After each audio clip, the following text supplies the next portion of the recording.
ओम साईं राम। जय राधे श्याम। श्री साईं सचरित्र अध्याय 32। गुरु और ईश्वर की खोज, उपवास अमान्य, बाबा के सरकार। इस अध्याय में हेमांड पंथ ने 2 विषयों का वर्णन किया है। नंबर 1, किस प्रकार बाबा की अपने गुरु से भेंट हुई और उनके द्वारा ईश्वर दर्शन की प्राप्ति कैसे हुई। नंबर 2, श्रीमती गोखले जो 3 दिन से उपवास कर रही थी को पूरन पोली का भोजन कैसे कराया। प्रस्तावना। श्री हेमांड पंथ वट वृक्ष का उदाहरण देकर इस गोचर संसार के स्वरूप का वर्णन करते हैं। गीता के अनुसार वट वृक्ष की जड़ें ऊपर और शाखाएं नीचे को चारों ओर फैली हुई हैं। उद्धव मूल मध्यम शाखम। गीता 15वां अध्याय श्लोक 1। इस वृक्ष के गुण, पोषक और अंकुर इंद्रियों के भोग्य पदार्थ हैं। जड़ें जिनका कारणीभूत कर्म है, वे सृष्टि के मानवों की ओर फैली हुई हैं। इस वृक्ष की रचना बड़ी ही विचित्र है। न तो इसके आकार, उद्गम और अंत का ही भान होता है, न ही इसके आधार का। इस कठोर जड़ वाले संसार रूपी वृक्ष को नष्ट करने के हेतु किसी बाह्य मार्ग का अवलंबन करना अत्यंत आवश्यक है, ताकि इस असार संसार में आवागमन से मुक्ति प्राप्त हो। इस पथ पर अग्रसर होने के लिए किसी योग्य दिग्दर्शक गुरु की नितांत आवश्यकता है। चाहे कोई कितना ही विद्वान तथा वेद और वेदांत में पारंगत क्यों न हो, वह अपने निर्दिष्ट स्थान पर नहीं पहुंच सकता जब तक कि उसकी सहायतार्थ कोई योग्य पथ प्रदर्शक न मिल जाए, जिसके पथ चिन्हों का अनुसरण करने से ही मार्ग में मिलने वाले गहरे खंदकों तथा हिंसक प्राणियों के भय से मुक्त हुआ जा सकता है। और इस विधि से ही संसार यात्रा सुगम और कुशलतापूर्वक पूर्ण हो सकती है। इस विषय में बाबा का अनुभव, जो उन्होंने स्वयं बतलाया, वास्तव में आश्चर्यजनक है। यदि हम उसका ध्यानपूर्वक अनुसरण करें तो हमें निश्चय ही श्रद्धा, भक्ति और मुक्ति प्राप्त होगी। अन्वेषण। एक समय हम 4 सहयोगी मिलकर धार्मिक एवं अन्य पुस्तकों का अध्ययन कर रहे थे। इस प्रकार प्रबद्ध होकर हम लोग ब्रह्मा के मूल स्वरूप पर विचार करने लगे। एक ने कहा, हमें स्वयं की जागृति करनी चाहिए, दूसरे पर निर्भर रहना हमें उचित नहीं है। इस पर दूसरे ने कहा, जिसने मनोनिग्रह कर लिया है वह धन्य है, हमें अपने संकीर्ण विचारों व भावनाओं से मुक्त होना चाहिए, क्योंकि इस संसार में हमारे अतिरिक्त और कुछ भी नहीं है। तीसरे ने कहा, यह संसार सदैव परिवर्तनशील है, केवल निराकार ही शाश्वत है, अतः हमें सत्य और असत्य में विवेक करना चाहिए। तब चौथे स्वयं बाबा ने कहा कि केवल पुस्तकीय ज्ञान से कोई लाभ नहीं, हमें तो अपना कर्तव्य करते रहना चाहिए। दृढ़ विश्वास और पूर्ण निष्ठापूर्वक हमें अपना तन, मन, धन और पंच प्राण आदि सर्वव्यापक गुरुदेव को अर्पण कर देने चाहिए। गुरु भगवान है, सबका पालनहार है। इस प्रकार वाद विवाद के उपरांत हम चारों सहयोगी वन में ईश्वर की खोज पर निकले। हम 4 विद्वान बिना किसी से सहायता लिए केवल अपनी स्वतंत्र बुद्धि से ही ईश्वर की खोज करना चाहते थे। मार्ग में हमें एक बंजारा मिला, जिसने हम लोगों से पूछा कि हे सज्जनों, इतनी धूप में आप लोग किस ओर प्रस्थान कर रहे हैं। प्रत्युत्तर में हम लोगों ने कहा कि वन की ओर। उसने पुनः पूछा, कृपया यह तो बतलाइए कि वन की ओर जाने का उद्देश्य क्या है। हम लोगों ने उसे टाल मटोल वाला उत्तर दे दिया। हम लोगों को निरुद्देश्य सघन भयानक जंगलों में भटकते देखकर उसे दया आ गई। तब उसने अति विनम्र होकर हम लोगों से निवेदन किया कि आप अपनी गुप्त खोज का हेतु चाहे मुझे न बतलाएं, किंतु मैं प्रत्यक्ष देख रहा हूँ कि मध्याह्न के प्रचंड मातंड की तीव्र किरणों की उष्णता से आप लोग अधिक कष्ट पा रहे हैं।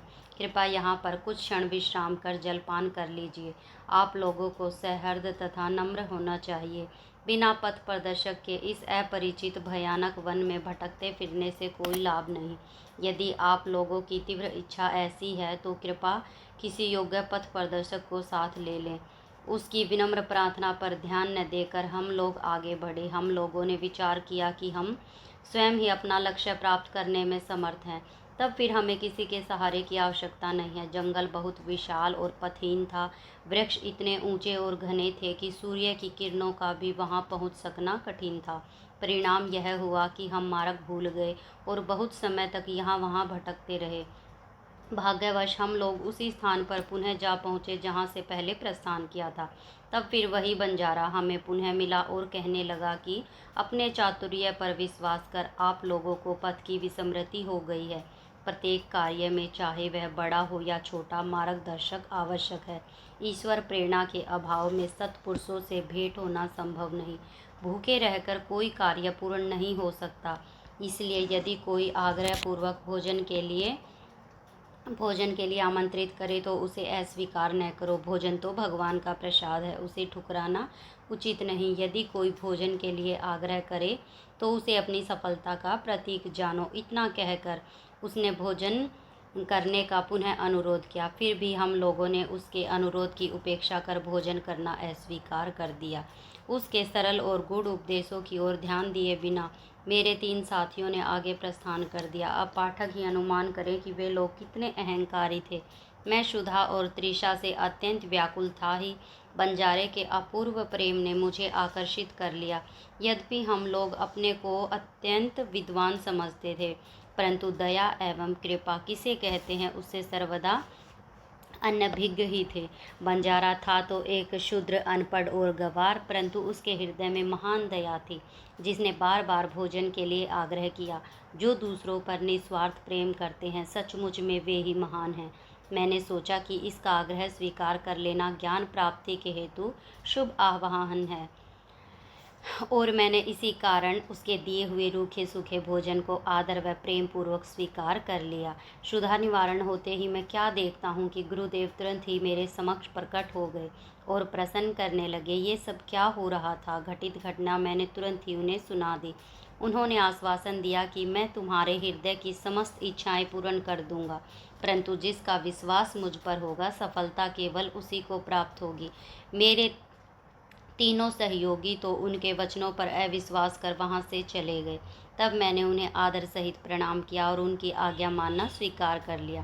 तत्पश्चात वे मुझे कुएं के समीप ले गए। रस्सी से मेरे पैर बांधकर मुझे कुएं में उल्टा लटका दिया। मेरा सिर नीचे और मेरे पैर ऊपर थे। मेरा सिर जल से लगभग 3 फुट की ऊंचाई पर था। ना मैं हाथों के द्वारा जल ही छू सकता था और न मुंह में ही उसके जा सकने की कोई संभावना थी। मुझे इस प्रकार उल्टा लटकाकर वे न जाने कहाँ चले गए। लगभग 4-5 घंटों के उपरांत वे लौटे और उन्होंने मुझे शीघ्र ही कुएं से बाहर निकाला। फिर वे मुझसे पूछने लगे कि तुम्हें वहाँ कैसा अनुभव हो रहा था। मैंने कहा कि मैं परम आनंद का अनुभव कर रहा था। मेरे समान मूर्ख प्राणी भला ऐसे आनंद का वर्णन कैसे कर सकता है? मेरा उत्तर सुनकर मेरे गुरुदेव अत्यंत प्रसन्न हुए और उन्होंने मुझे अपने हृदय से लगा लिया और मेरी सराहना की और मुझे अपने संग ले लिया। एक चिड़िया अपने बच्चों का जितनी सावधानी से लालन पालन करती है, उसी प्रकार उन्होंने मेरा भी पालन किया। उन्होंने मुझे अपनी शाला में स्थान दिया। कितनी सुंदर थी वह शाला! वहाँ मुझे अपने माता पिता की भी विस्मृति हो गई। मेरे समस्त अन्य आकर्षण दूर हो गए और मैंने सरलतापूर्वक बंधनों से मुक्ति पाई। मुझे सदा ऐसा ही लगता था कि उनके हृदय से ही चिपके रहकर उनकी ओर ही निहारा करूं। यदि उनकी भव्य मूर्ति मेरी दृष्टि में न समाती तो मैं अपने को नेत्रहीन होना ही अधिक श्रेयस्कर समझता। ऐसी प्रिय थी वह शाला। वहां पहुंचकर कोई भी कभी खाली हाथ नहीं लौटा। मेरी समस्त निधि, घर, संपत्ति, माता पिता या क्या कहूँ, वे ही मेरे सर्वस्व थे। मेरी इंद्रियां अपने कर्मों को छोड़कर मेरे नेत्रों में केंद्रित हो गई और मेरे नेत्र उन पर। मेरे लिए तो गुरु ऐसे हो चुके थे कि दिन रात मैं उनके ही ध्यान में निमग्न रहता था। मुझे किसी बात की सुध न थी। इस प्रकार ध्यान और चिंतन करते हुए मेरा मन और बुद्धि स्थिर हो गई। मैं स्तब्ध हो गया और उन्हें मानसिक प्रणाम करने लगा। अन्य और भी आध्यात्मिक केंद्र हैं जहाँ एक भिन्न ही दृश्य देखने में आता है। साधक वहाँ ज्ञान प्राप्त करने को जाता है, परंतु द्रव्य और समय का अपव्यय करता है। कठोर परिश्रम भी करता है, परंतु अंत में उसे पश्चाताप ही हाथ लगता है। वहाँ गुरु अपने गुप्त ज्ञान भंडार का अभिमान प्रदर्शित करते हैं और अपने को निष्कलंक बताते हैं। वे अपनी पवित्रता और शुद्धता का अभिनय तो करते हैं, परंतु उनके अंतःकरण में दया लेश मात्र भी नहीं होती। वे उपदेश अधिक देते हैं और अपनी कीर्ति का स्वयं ही गुणगान करते हैं, परंतु उनके शब्द हृदयवेगी नहीं होते। इसलिए साधकों को संतोष प्राप्त नहीं होता। जहाँ तक आत्मदर्शन का प्रश्न है, वे उनसे कोसों दूर होते हैं। इस प्रकार के केंद्र साधकों को उपयोगी कैसे सिद्ध हो सकते हैं और उनसे किसी उन्नति की आशा कोई कहाँ तक कर सकता है। जिन गुरु के श्री चरणों का मैंने अभी वर्णन किया वे भिन्न प्रकार के ही थे। केवल उनकी कृपा दृष्टि से मुझे संभवतः ही अनुभूति प्राप्त हो गई। मुझे न कोई प्रयास न कोई विशेष अध्ययन करना पड़ा। मुझे किसी भी वस्तु के खोजने की आवश्यकता नहीं पड़ी, वरन प्रत्येक वस्तु मुझे दिन के प्रकाश के समान उज्जवल दिखाई देने लगी। केवल मेरे गुरु ही जानते थे कि किस प्रकार उनके द्वारा कुएं में मुझे उल्टा लटकाना मेरे लिए परम आनंद का कारण सिद्ध हुआ। उन 4 सहयोगियों में एक महान कर्मकांडी था। किस प्रकार कर्म करना, उससे अलिप्त रहना, यह उसे भली भांति ज्ञात था। दूसरा ज्ञानी था जो सदैव ज्ञान के अहंकार में चूर रहता था। तीसरा ईश्वर भक्त था जो कि अनन्य भाव से भगवान के शरणागत हो चुका था। उसे ज्ञात था कि ईश्वर ही करता है। जब वे इस प्रकार विचार विनिमय कर रहे थे तभी ईश्वर संबंधी प्रश्न उठ पड़ा तथा वे बिना किसी से सहायता प्राप्त किए अपने स्वतंत्र ज्ञान पर निर्भर रहकर ईश्वर की खोज में निकल पड़े। श्री साईं जो विवेक और वैराग्य की प्रत्यक्ष मूर्ति थे उन चारों लोगों में सम्मिलित थे। यहाँ कोई शंका कर सकता है कि जब साईं स्वयं ही ब्रह्मा के अवतार थे तब वे उन लोगों के साथ क्यों सम्मिलित हुए और क्यों उन्होंने ऐसा आचरण किया। स्वयं अवतार होते हुए भी यह दृढ़ धारणा कि अन्न ही ब्रह्मा है, उन्होंने एक शूद्र बंजारे के भोजन को सहर्ष स्वीकार कर लिया तथा बंजारे के भोजन के आग्रह की उपेक्षा करने और बिना गुरु के ज्ञान प्राप्त करने वालों की क्या दशा होती है, इसका उनके समक्ष एक उदाहरण प्रस्तुत किया। श्रुति तैत्तिरीय उपनिषद का कथन है कि हमें माता पिता गुरु का आदर सहित पूजन कर धार्मिक ग्रंथों का अध्ययन करना चाहिए। ये चित्त शुद्धि के मार्ग हैं तथा जब तक चित्त की शुद्धि नहीं होती तब तक आत्म अनुभूति की आशा व्यर्थ है। आत्मा इंद्रियों, मन और बुद्धि के परे है। इस विषय में ज्ञान तथा तर्क हमारी कोई सहायता नहीं कर सकते। केवल गुरु की कृपा से ही सब कुछ संभव है। धर्म, अर्थ और काम की प्राप्ति अपने प्रयत्न से हो सकती है, परंतु मोक्ष की प्राप्ति तो केवल गुरु कृपा से ही संभव है। श्री साईं के दरबार में तरह तरह के लोगों का दर्शन होता था। देखो, ज्योतिषी लोग आ रहे हैं और भविष्य का बखान कर रहे हैं। दूसरी ओर राजकुमार, श्रीमान, संपन्न और निर्धन, सन्यासी, योगी और गवैये दर्शनार्थ चले आ रहे हैं। यहाँ तक कि एक अति शूद्र भी दरबार में आता है और प्रणाम करने के पश्चात कहता है कि साईं ही मेरे माँ या बाप हैं और वे जन्म मृत्यु के चक्कर से मेरा छुटकारा कर देंगे। और भी अनेक तमाशा करने वाले, कीर्तन करने वाले, अंधे, पंगु, नाथपंथी, नर्तक व अन्य मनोरंजक करने वाले दरबार में आते थे जहां उनका उचित मान किया जाता था। इसी प्रकार उपयुक्त समय पर वह बंजारा भी वहां प्रकट हुआ। जो अभिनय उसे सौंपा गया था उसने उसको पूर्ण किया। हमारे विचार से कुएं में 4-5 घंटे उल्टे लटके रहना इसे सामान्य घटना नहीं समझना चाहिए, क्योंकि ऐसा तो कोई बिरला ही होगा जो इस प्रकार इतने अधिक समय तक रस्सी से लटकाए जाने पर कष्ट का अनुभव न कर परमानंद का अनुभव करे। इसके विपरीत उसे पीड़ा होने की ही संभावना अधिक है। ऐसा प्रतीत होता है कि समाधि अवस्था का ही यहाँ चित्रण किया गया है। आनंद 2 प्रकार के होते हैं, प्रथम ऐन्द्रिक और द्वितीय आध्यात्मिक। ईश्वर ने हमारी इंद्रियों व तन मन की प्रवृत्तियों की रचना बाह्यमुखी की है और जब वे इंद्रियां और मन अपने विषय पदार्थों में संलग्न होती हैं तब हमें इंद्रिय चैतन्यता प्राप्त होती है, न कि परम आनंद का। जब इंद्रियों और मन को उनके विषय पदार्थों से हटाकर अंतर्मुख कर आत्मा पर केंद्रित किया जाता है तब हमें आध्यात्मिक बोध होता है और उस समय के आनंद का मुख से वर्णन नहीं किया जा सकता। मैं परम आनंद में था, उस समय का वर्णन मैं कैसे कर सकता हूँ। इन शब्दों से ध्वनित होता है कि गुरु ने उन्हें समाधि अवस्था में रखकर चंचल इंद्रियों और मन रूपी जल से दूर रखा। उपवास और श्रीमती गोखले बाबा ने स्वयं कभी उपवास नहीं किया, न उन्होंने दूसरों को करने दिया। उपवास करने वालों का मन कभी शांत नहीं रहता, तब उन्हें परमार्थ की प्राप्ति कैसे संभव है। प्रथम आत्मा की तृप्ति होना आवश्यक है, भूखे रहकर ईश्वर की प्राप्ति नहीं हो सकती। यदि शरीर में कुछ अन्न की ऊर्जा न हो तो हम कौन सी आँख से ईश्वर को देखेंगे, किस जीवा से उनकी महानता का वर्णन करेंगे, किन कानों से उनका श्रवण करेंगे। सारांश यह है कि जब समस्त इंद्रियों को यथेष्ट खुराक व शांति मिलती है तथा जब वे बलिष्ठ रहती हैं, तब ही हम भक्ति और ईश्वर प्राप्ति की अन्य साधनाएं कर सकते हैं। इसलिए न तो हमें उपवास करना चाहिए और न ही अधिक भोजन में संयम रखना शरीर और मन दोनों के लिए उत्तम है। श्रीमती काशीबाई कानेटकर श्री साईं बाबा की एक भक्त से परिचय पत्र लेकर श्रीमती गोखले दादा केलकर के पास शिरडी आई। वे यह दृढ़ निश्चय करके आई थी कि बाबा के श्री चरणों में बैठकर 3 दिन उपवास करूंगी। उन्होंने शिरडी पहुंचने के एक दिन पूर्व ही बाबा ने दादा केलकर से कहा कि मैं शिमगा होली के दिनों में अपने बच्चों को भूखा नहीं देख सकता हूँ।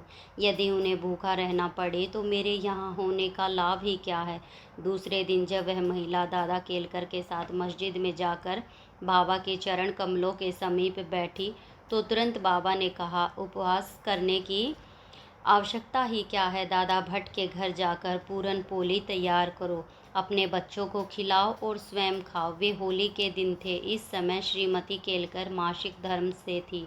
दादा भट्ट के घर में रसोई बनाने के लिए कोई न था, इसलिए बाबा की युक्ति बड़ी सामूहिक थी। श्रीमती गोखले ने दादा भट्ट के घर जाकर भोजन तैयार किया और दूसरों को भोजन कराकर स्वयं भी खाया।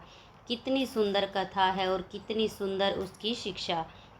बाबा के सरकार। बाबा ने अपने बचपन की एक कहानी का इस प्रकार वर्णन किया। जब मैं छोटा था तब जीविका उपार्जनार्थ मैं बीड़ गांव आया। वहां मुझे जरी का काम मिल गया। मैं पूर्ण लगन व उम्मीद से अपना काम करने लगा। मेरा काम देखकर सेठ बहुत प्रसन्न हुआ। मेरे साथ 3 लड़के और भी काम करते थे। पहले का काम 50 रुपये का, दूसरे का 100 रुपये का और तीसरे का 150 रुपये का काम हुआ। मेरा काम उन लोगों से दुगना हो गया। मेरी निपुणता देखकर सेठ बहुत ही प्रसन्न हुआ। वह मुझे अधिक चाहता था, मेरी प्रशंसा भी करता था। उसने मुझे एक पूरी पोशाक प्रदान की जिसमें सिर के लिए पगड़ी, शरीर के लिए एक सेला भी था। मेरे पास वह पोशाक वैसी ही रखी रही। मैंने सोचा, जो कुछ मनुष्य निर्मित है वह नाशवान और अपूर्ण है, परंतु जो कुछ मेरे सरकार द्वारा प्राप्त होगा वही अंत तक रहेगा। किसी भी मनुष्य के उपहार की उससे समानता संभव नहीं। मेरे सरकार कहते हैं, ले जाओ। लोग मेरे पास आकर कहते हैं, मुझे दो मुझे दो, परंतु जो कुछ मैं कहता हूँ उसके अर्थ पर कोई ध्यान देने का प्रयत्न नहीं करता। मेरे सरकार का खजाना आध्यात्मिक भंडार भरपूर है, वह बह रहा है। मैं तो कहता हूँ, खोद कर गाड़ी में भरकर ले जाओ। जो सच्ची माँ का लाल होगा उसे स्वयं ही भरना होगा। मेरे फ़कीर की कला, मेरे भगवान की लीला और मेरे सरकार का बर्ताव सर्वदा अद्वितीय है। मेरा क्या, यह शरीर मिट्टी में मिलकर सारे भूमंडल में व्याप्त हो जाएगा, फिर यह अवसर कभी प्राप्त न होगा। मैं चाहे कहीं भी जाता हूँ या कहीं बैठता हूँ, परंतु माया फिर भी मुझे कष्ट पहुँचाती है। इतना होने पर भी मैं अपने भक्तों के कल्याणार्थ सदैव उत्सुक ही रहता हूँ।